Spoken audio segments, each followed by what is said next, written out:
जिद्द चाहिए जीतने के लिए, हारने के लिए तो एक डर ही काफ़ी है। नमस्कार दोस्तों, हिंदी साहित्य नेट जेआरएफ चैनल में आप सभी का स्वागत है। जैसे कि हम सभी को पता है, इस चैनल के माध्यम से हम सभी यूजीसी नेट द्वारा लिया जाने वाला exam UGC net, TGT, PGT, net JRF आदि का तैयारी करते हैं और यह वीडियो 2023 और आगामी परीक्षा के लिए अति उपयोगी है। आज का विषय है हिंदी की बोलियां और उपभाषा। चलिए दोस्तों, देखते हैं हिंदी की बोलियां और उपभाषा। यूजीसी नेट में एक प्रश्न यहाँ से हमेशा पूछा जाता है।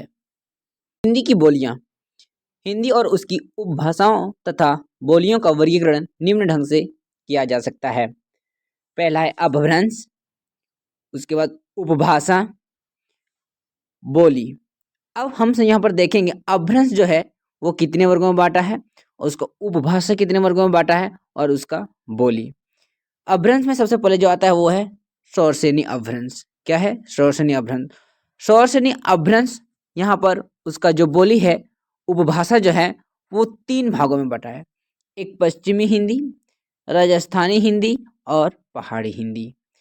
पश्चिमी हिंदी के अंतर्गत 2 वर्ग में बटा है, आकार बहुला और ओकार बहुला। अब आकार बहुला में कौन कौन से आते हैं?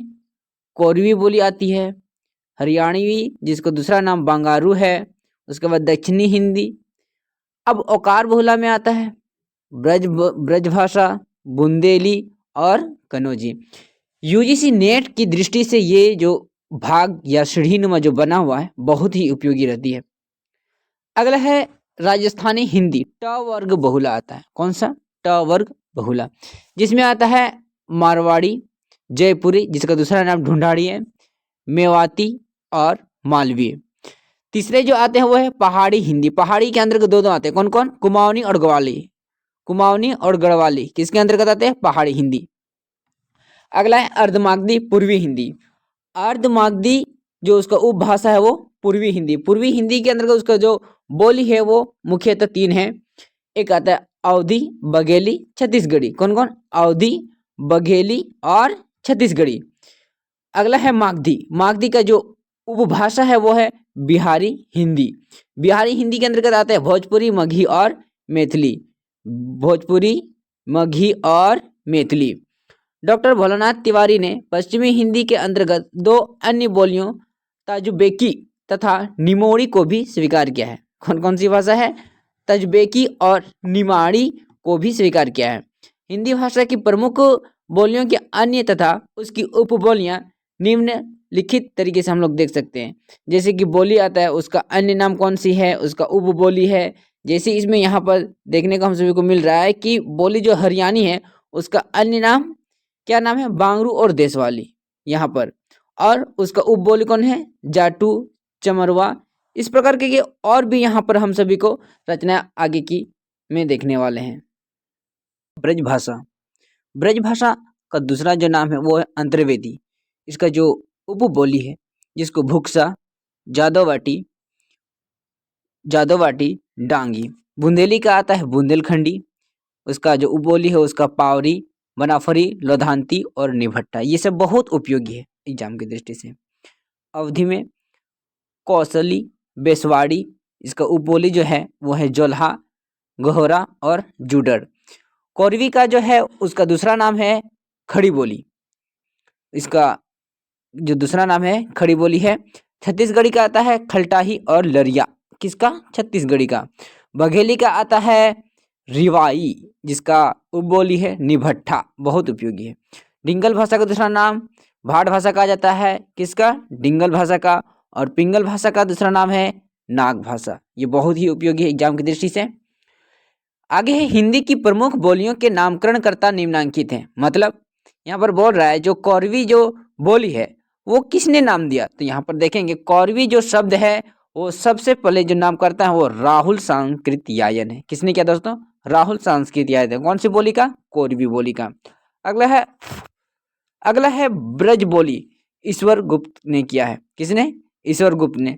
और राजस्थानी किसने किया? जॉर्ज ग्रियर्सन ने राजस्थानी का। डिंगल का बांकीदास ने किया था। किसने?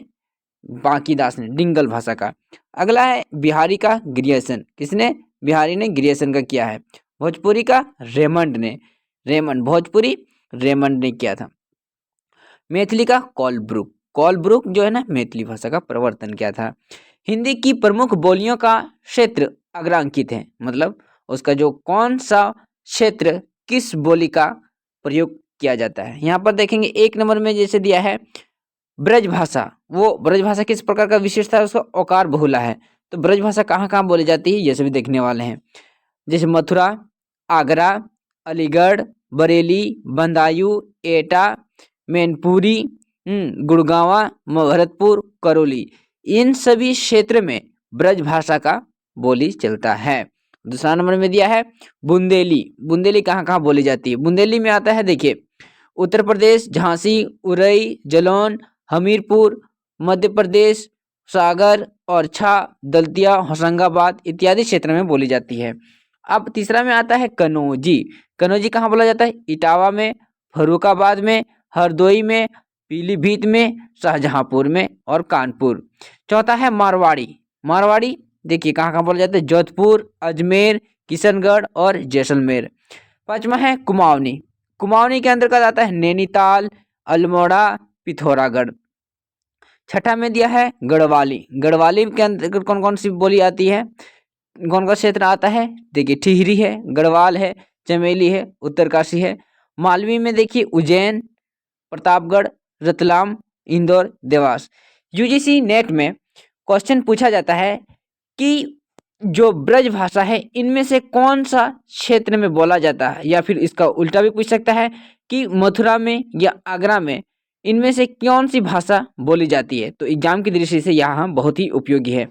आगे दिया है आकार बहुला, आकार बहुला में आता है कौरवी, कौरवी कौन सा आता है? कौरवी। तो ये बिजनौर हो गया उसका क्षेत्र, रामपुर, मुरादाबाद, मेरठ, मुजफ्फरनगर, सहारनपुर, दिल्ली और गाजियाबाद। ये जो कौरवी शब्द है वो आकार बहुला है और ये एग्जाम की दृष्टि से बहुत ही उपयोगी है, क्योंकि यहाँ से भी क्वेश्चन हमेशा बनता है कि कौरवी किस प्रकार का रचना है।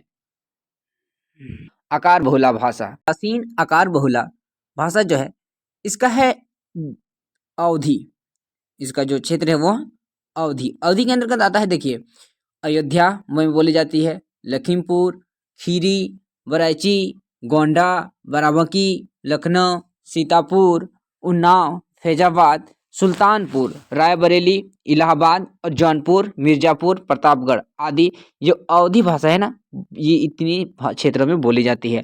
अब वहीं पर देखिए बघेली कहाँ कहाँ बोली जाती है, बघेली जो बोली जाती है वो है रीवा, जबलपुर, मंडला, मिर्जापुर आदि क्षेत्रों में बोली जाती है। इकार बहुला के अंतर्गत आता है भोजपुरी। ये जो भाषा है, ये जो भोजपुरी है ये बहुत ही उपयोगी है। किस प्रकार की भाषा? ये इकार बहुला भाषा है, जिसमें कहाँ कहाँ बोली जाती है? भोजपुर में, शाहाबाद में, छपरा चंपारण, गोरखपुर, देवरिया, गाजीपुर, बलिया और बनारस में। हिंदी की 4 प्रमुख और महत्वपूर्ण बोलियों की प्रमुख विशेषताएं निम्न ढंग से प्रस्तुत की जा सकती है। देखिए कैसी इसमें समझाने के लिए दिया है। ब्रज भाषा, अवधी, कौरवी, भोजपुरी, ये जो है ना ये बहुत ही महत्वपूर्ण बोलियां हैं। अब जो ब्रज भाषा है वो है कौरवी और ये पश्चिमी बोली जाती है और ये किस प्रकार का बोला है? ये औकार बोला है, जिसमें स्वर किस प्रकार का होता है? अति हर्ष मतलब छोटा, और हर्ष भी होता है और दीर्घ भी होता है। ण का न में प्रयोग होता है और ढ का र में प्रयोग होता है और श का स में प्रयोग होता है। यह व यथावत जैसा कि तैसा रहता है। ए का ओ मूल स्वर है और अ का विपरीत ध्वनि है। अवधि में देखिए कहाँ कहाँ से बोली जाती है। अवधि अर्धमागधी बोली है जिसके पूर्वी हिंदी के अंतर्गत आती है और ये आकार बहुला भाषा होती है। कौन सी? अवधि। इसका स्वर जो होता है अति हर्ष होता है और हर्ष होता है। व्यंजनंत बोली ण के बदले न का प्रयोग होता है। तालिबर श और के बदले ल स का प्रयोग होता है और ल के बदले र का प्रयोग होता है। य और व के स्थान पर ज और उ का प्रयोग होता है। ए ओ के बदले ऐ उ का प्रयोग होता है और समृद्ध ध्वनि लगता है। कौरवी के अंतर्गत आता है कौरवी, इसमें आता है पश्चिमी हिंदी, आकार बहुला और स्वर में हर स्वर और दीर्घ स्वर लगता है। आ का अति विविध ध्वनियाँ हैं। अ का अर्ध विपरीत ध्वनि है। भोजपुरी में देखिए कौन कौन सी आती है, मागधी ये तो निश्चित है। और पूर्वी बिहारी हिंदी इकार बहुला भाषा है। कौन सी? भोजपुरी। जिसमें इसका स्वर है अति हर्स्व, सहर्स्व, दीर्घ, व्यंजनांत बोली होती है, व्यंजन का अंत बोली होता है और शब्द के मध्य र का लोप हो जाता है, छुप जाता है। ड़ और ढ का र में प्रयोग हो जाता है, श स का ब ह में प्रयोग हो जाता है और ण ध्वनि नहीं होता है। भोजपुरी जो होती है उसमें ण ध्वनि नहीं होती है। ण और स्वतंत्र ध्वनियाँ और अ अर्ध विपरीत ध्वनियाँ होती हैं। तो दोस्तों आज हम सभी देखें हिंदी की बोलियां और उपकी उपभाषा, और आगे का टॉपिक हम लोग का रहेगा लिपि के बारे में पढ़ेंगे, जिसमें हम लोग लिपि के बारे में भी जानकारी लेंगे जो यूजीसी नेट की दृष्टिकोण से बहुत ही उपयोगी है। ठीक है दोस्तों, आज के लिए इतना ही। बहुत बहुत धन्यवाद आप सभी का इस चैनल से जुड़े रहने के लिए।